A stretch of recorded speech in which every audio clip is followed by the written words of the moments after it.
Guys এই কথাটা শুনলে আপনাদের চোখ দিয়ে পানি পড়ে যাবে। রাকিব হুসাইন অ্যাক্সিডেন্ট করেছে। রাকিব হুসাইনের অবস্থা এখন বর্তমানে খুবই খারাপ। গতকালকে রাত্রে রাকিব হুসাইন তার বাসা থেকে গাড়ি নিয়ে বার হওয়ার সময় রাকিব হুসাইন অ্যাক্সিডেন্ট করেছে। এখন কিন্তু রাকিব হুসাইনের অবস্থা বর্তমানে খুবই খারাপ। তার একটি হাত আর একটি পা ভেঙে গিয়েছে। রাকিব হুসাইন অ্যাক্সিডেন্ট করেছে সেই কথাটা শুনে আপনারা হয়তো অবাক হয়ে গেছেন। আসলে এটাই সত্যি, রাকিব হুসাইনের গাড়ি একবারে শেষ, রাকিব হুসাইনের হাত পাও একবারে শেষ। রাকিব হুসাইনের গাড়ি ভেঙে গেলে গেছি। রাকিব হুসাইন যে এই জায়গা থেকে বেঁচে ফিরেছে সেটাই অনেক কিছু। রাকিব হুসাইন যে অ্যাক্সিডেন্ট করেছে সেই ভিডিও ক্লিপটি আজকের ভিডিওতে দেখায় দিমু। তার আগে আপনাদের কাছে ছোট্ট একটা রিকোয়েস্ট থাকবে, ফার্স্ট অফ অল ভিডিওতে লাইক মেরে ঝটপট বসে পড়ুন ভিডিওটা দেখার জন্য, কারণ আজকের ভিডিওটা তোমাদের জন্য খুবই গুরুত্বপূর্ণ। এই যে একটা স্ক্রিনশটের মাধ্যমে দেখেন রাকিব হুসাইন বর্তমানে খুবই অবস্থায় খারাপ। রাকিব হুসাইনের অ্যাক্সিডেন্টের কারণে মাথায় ব্যান্ডেজ লেগেছে, হাতে ব্যান্ডেজ লেগেছে এবং কি তার পা ভেঙে গিয়েছে। হ্যাঁ, আসলে রাকিব হুসাইনের সঙ্গে এবার যে কাহিনীটা হয়েছে এই কাহিনীটা অনেক বড় একটি কাহিনী হয়ে গেছে। রাকিব হুসাইন যদি এই মুহূর্তে সে দুনিয়া থেকে ত্যাগ করে দিত তাহলে তার ইউটিউব চ্যানেল কি হতো, নুসরাত জাহান অন্তরার কি হতো সেই বিষয়টা একটু বুঝেন আপনারা।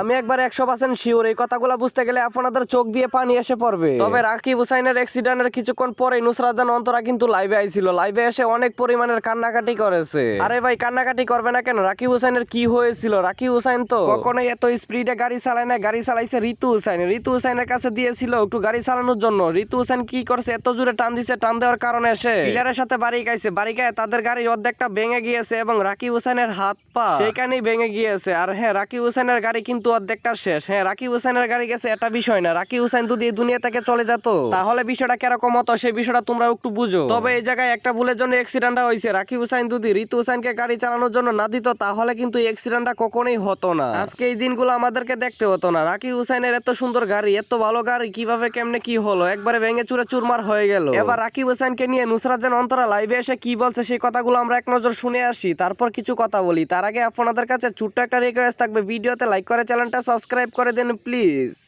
রাকিব ভাইয়া কই আপু? রাকিব ভাইয়া হচ্ছে বাসায়, অনেক অসুস্থ হয়ে গেছে। স্পেশালি রাকিব হুসাইন অ্যাক্সিডেন্ট হওয়ার পর কিছু সাংবাদিক এসে রাকিব হুসাইনকে জিজ্ঞেস করছিল তোমার গাড়িটা ভেঙে গেছে সেই অনুভূতিটা কিরকম। রাকিব হুসাইন ডিরেক্ট উত্তরে বলে দিয়েছে আমার গাড়ি ভেঙে গিয়েছে, সমস্যা নাই, গাড়ি একটা গেলে চারটা কিনা যাবে। এখন যদি আমি এই পৃথিবী থেকে মায়া ত্যাগ করে চলে যেতাম তাহলে কি আমি আর ফিরে আসতে পারতাম? গাড়ি ভেঙে গেছে, আমি গাড়ি বারবার কিনতে পারবো, সমস্যা নাই। হ্যাঁ, গাড়ি ভেঙে গেছে, গাড়ি কিনা যাবে, কিন্তু একটা মানুষ চলে গেলে মানুষটা কিন্তু দ্বিতীয়বার আর ফিরে আসবে না। রাকিব হুসাইন যে কথাগুলো বলেছে হ্যাঁ 100% সত্যি কথা বলেছে। রাকিব হুসাইন এই কথাগুলো বলার কারণে রাকিব হুসাইনের অডিয়েন্স কিন্তু আরো অনেক হার্ডওয়ার্ক হয়ে গেছে। রাকিব হুসাইনের অডিয়েন্স কিন্তু আরো বেড়ে গেছে। তবে এই বিষয়টা নিয়ে কিন্তু এখনো পর্যন্ত মিথিলা রহমান কিছু বলে নাই। রাকিবের ভাগনা ইয়াসিন সেও কিন্তু এখনো পর্যন্ত কিছু বলে নাই। তবে তারা কি বলে সেটার জন্য কিন্তু রাকিব হুসাইন অপেক্ষা করতেছে। তবে রাকিব হুসাইনের একমাত্র বন্ধু মেহেদী রহমানও কিন্তু এখনো পর্যন্ত কিছু বলে নাই। রাকিব হুসাইন কিন্তু তাদের কিছু কথা শোনার জন্য অপেক্ষা করতেছে। মেহেদী এবং মিথিলা তাদের টিম কি বলে, তারা যদি কিছু বলে পরবর্তী ভিডিওতে আমি দেখিয়ে দিব। আর হ্যাঁ, আজকের এই ভিডিওটা ওদেরকে নিয়ে এই পর্যন্তই ছিল। দেখা হচ্ছে পরবর্তী ভিডিওতে, ততক্ষণ ভালো থাকবেন, সুস্থ থাকবেন, বাই বাই। আর হ্যাঁ, নেক্সট পার্ট দেখার জন্য অবশ্যই লাইক করে দিবেন।